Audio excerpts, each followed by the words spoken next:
आज 12वीचा निकाल जाहीर झाला। सर्व विद्यार्थ्यांचे अभिनंदन। राज्यात कोकण पॅटर्न एक नंबर आला आहे, त्याचे विशेष अभिनंदन। साधी सरपंच पदाची निवडणूक न लढवलेला माणूस निवडणुकीवर बोलतो आणि त्याचा मालक शेंबड्यासारखा रडताना दिसला। ज्यांनी आयुष्यात एक निवडणूक लढवली नाही, मतदान कसं मिळवायचं हे माहीत नसेल, तो मतदानाची पद्धत शिकवत असेल तर लाजिरवाणी गोष्ट आहे। महाराष्ट्राच्या जनतेने मशाल विझवून टाकली आहे। संजय राऊत व त्याच्या 3 पट भाव भांडूपमध्ये बूथ कॅप्चर करण्याचा प्रयत्न करत होते। हे ममता बॅनर्जीचं बंगाल नाही, महाराष्ट्र आहे। उद्धव ठाकरेंचा चेहरा बघितल्यानंतर पराभव म्हणजे नेमकं काय हे समजते। उद्धव ठाकरेंची पत्रकार परिषद व राऊतचं रडगाणं गारणं बघून पुन्हा मोदी येणार हे समजले आहे। ठाकरे कुटुंबाचं पासपोर्ट जप्त करावं। 4 जूननंतर ते कुटुंब लंडनला पळण्याच्या तयारीत आहे। कालच्या मतदानानुसार महायुतीला मनापासून स्वीकारलं आहे हे दिसून आलं आहे। महाविकास आघाडीच्या काळात आलेल्या वादळात उद्धव ठाकरेंच्या सरकारनं किती मदत केली, लोकांना आम्ही स्वतः मदत केली, आमचं सरकार भरघोस मदत करणार। 4 जूननंतर सगळे विरोधक हद्दपार दिसतील। 4 जूनला गुलाल आमचाच असणार। नवा मतदार व पहिला मतदार मोठ्या प्रमाणात बाहेर निघाला आहे। हिंदू मतदारांनी बाहेर पडून मतदान केले आहे। सर्वात प्रथम आजच 12वीचा निकाल आत्ताच जाहीर झालेला आहे। राज्यातल्या सगळ्याच विद्यार्थिनींना मी मनापासून अभिनंदन करतो। त्याचबरोबर राज्यात परत एकदा कोकण पॅटर्न म्हणून आम्ही कोकण विभागातले सगळेच विद्यार्थिनी 1 नंबरवर आल्याबद्दल मी मनापासून त्यांचं विशेष अभिनंदन करतो। अशाच पद्धतीने कोकणाचा मान आमच्या विद्यार्थिनी वाढवत राहावं अशाही शुभेच्छाही त्यांना मी मनापासून देतो। आज सकाळी संजय राजाराम राऊत बोलत असताना ज्यांनी एक साधी सरपंचाची निवडणूक लढवली नाही आहे, तो निवडणुकीचं आकलन आणि ॲनालिसिस करताना दिसला। ज्याचा पक्षप्रमुखच मतदानाच्या कालच्या दिवशी शेंबड्यासारखा रडत असताना आपल्याला दिसला। पराभव काय असतो ह्याला अगर चेहरा दाखवायचा असेल तर काल उद्धव ठाकरेंचा चेहरा बघितल्यानंतर तोंडावर जे 12 वाजलेले आणि 4 जून नंतर परत एकदा देशामध्ये मोदीजींच्या नेतृत्वाचं सरकार येत आहे, हे कालच्या उद्धव ठाकरेंच्या पत्रकार परिषद आणि आज सकाळच्या संजय राजाराम राऊतच्या रडगाण्यामुळे सिद्ध झालेलं आहे। मैदानात हे पूर्ण पद्धतीने सपशेल तोंडावर आपटलेले आहे। मी ह्या निमित्ताने गृह विभागाला मी परत एकदा विनंती करेन की लवकरात लवकर उद्धव ठाकरे, आदित्य ठाकरे आणि कुटुंबाचं पासपोर्ट त्यांनी जप्त करून घ्यावं। कारण असं आहे की 4 जूनला पराभव होणारच आहे हे आता सिद्ध झालेलं आहे आणि म्हणून माझ्या माहितीनुसार ते कुटुंब लंडनला पळण्याच्या तयारीमध्ये आहे।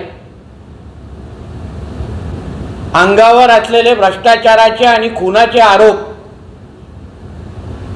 याचमुळे उद्धव ठाकरे आपल्या मुलांना घेऊन लंडनला पळण्याच्या तयारीमध्ये आहे। म्हणून लवकरात लवकर पोलीस खात्याने त्याच्या नावाने लुकआउट नोटीस काढावी आणि त्याचबरोबर त्यांचे पासपोर्ट जप्त करावेत अशी मागणी मी या निमित्ताने करतोय। ज्या पद्धतीने काल मतदान झालं, सरळ स्पष्ट झालेलं आहे की महायुतीला मोठ्या ताकदीने महाराष्ट्राच्या त्या मतदारसंघाच्या लोकांनी मनापासून स्वीकारलेला आहे।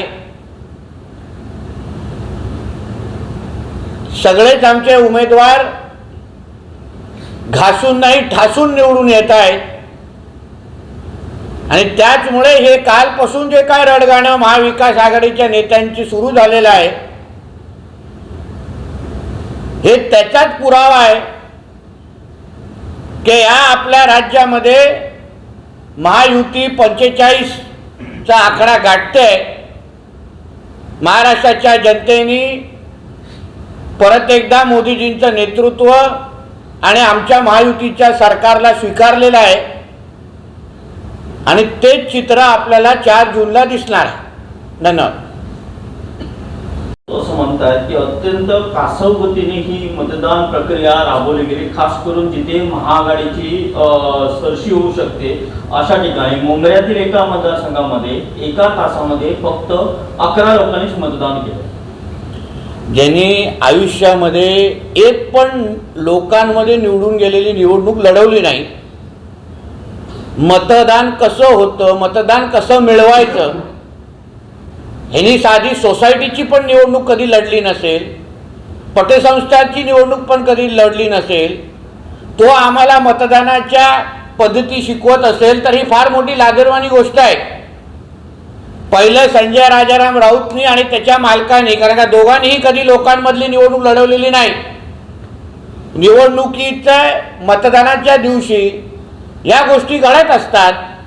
लोक उन्हाळ्यामध्ये निघत नाही, लोक जेवून निघतात, महिला माता भगिनी कधी कधी जेवणा आणि स्वयंपाकाची सगळी कामं केल्यानंतर बाहेर निघतात. ही सगळी विविध पॅटर्न आहे. हे ज्यांनी निवडणूक लढवली त्यांनाच कळणार. अशा गलीतल्या 3-5 लोकांना निवडणुकीची पद्धत कधीच कळणार नाही. म्हणून त्याच्या या विश्लेषणाला कोण भीक देत नाही. मशालीला मोठ्या प्रमाणात मतदान होण्याची शक्यता आहे असं संजय राऊत म्हणतात. मात्र त्या ठिकाणी मतदान यंत्रणा बिघडवून ठेवण्यात आली. एका मतदाराला 10 ते 15 मिनिटं लागत असल्याचं उघड झालं असं संजय. महाराष्ट्राच्या जनतेने मशाल विझून टाकलेली आहे. 4 जून नंतर मशाल, विजलेली मशाल किंवा हातात आईस्क्रीमचा कोन घेऊन उद्धव ठाकरे तुम्हाला उभं राहताना दिसेल. महाराष्ट्राच्या जनतेने जेव्हा मशाल चिन्हाच्या बाजूला बटनच दाबायचं नाही तर असा विषय येतच नाही की बाबा ह्यांना जिथे जास्त मतदान होतं तिथे लोक दिसले नाही. लोकांनी स्वखुशीने स्वइच्छेने जाऊन मतदान केलं. ज्यांना नाही करायचं होतं त्यांनी नाही केलं. काही लोकांनी जाऊन नोटा दाबला असेल. म्हणून मतदारांच्या ज्यांनी एक पण, मी परत सांगतो, ज्यांनी स्वतःची कधी निवडणूक लढवली नाही त्यांना ह्या मतदानाच्या मनातलं काय आहे, मानसिकता काय, हे कधीच कळणार नाही. अपघाताबाबत संजय राऊत असं म्हणतात की पुण्यातील पोलीस आयुक्तांना बडतर्फ केलं पाहिजे. पोलीस आयुक्त नेमकं कोणाला मदत करतात असा त्यांचा प्रश्न आहे. आता पुण्याच्या त्या दुर्घटनेबद्दल आमचे पोलीस किती सतर्क आहेत हे कारवाई होत असताना दिसतच आहे. कोणीही दयामाया दाखवली नाही. पण संजय राजाराम राऊतला सांगेन, हे महाविकास आघाडीचं सरकार नाही, उद्धव ठाकरे मुख्यमंत्री नाही, गृहमंत्री तुमचे अनिल देशमुख नाही, हे महायुतीचं सरकार आहे. आमचे देवेंद्र फडणवीस साहेब गृहमंत्री आहेत. म्हणून जसं तुम्ही दिशा साल्यांचं प्रकरण लपवालपवी केलं, सगळे पुरावे नष्ट केले, तसं ह्या पुण्याच्या ॲक्सिडेंट केसमध्ये होणार नाही. तेव्हा परमवीर सिंग असो, त्रिमुखे असो, सचिन वाजे असो, पोलीस खात्याला कसं वापरलं ते आम्ही खुल्या डोळ्यांनी बघितलेलं आहे. म्हणून तर 72 दिवस CBIला येण्यापासून हे लोक रोखत होते. म्हणून संजय राजाराम राऊतला सांगेन की तुमचं महाविकास आघाडीच्या सरकारमध्ये जसं तुम्ही पोलिसांना वापर करत होता घरगड्यांसारखं ना, तसं आम्ही करत नाही. तेव्हा तुम्ही परमवीर सिंगला बडतर्फ केला का? तेव्हा तुम्ही पोलीस आयुक्तांवर, कुठल्याही पोलीस आयुक्तांवर चौकशी लावली का? म्हणून जे काय व्हायचं आहे ते व्यवस्थित पद्धतीने कारवाई होईल आणि ज्याला शिक्षा लागायची शिक्षा लागेल. हे आमचं महायुतीचं सरकार आहे. देवेंद्रजी फडणवीस आमचे गृहमंत्री आहेत. कोणालाही माफी मिळणार नाही आणि योग्य तो तपास होईल एवढा विश्वासाने सांगतो. बोलताना संजय राऊत असं म्हणतात की निवडणूक आयोग मतदारांना रोज 10 वेळेस मतदान करण्यासाठी आवाहन करत होता. आम्ही कुठल्याही पद्धतीचा संभ्रम निर्माण केला नाही.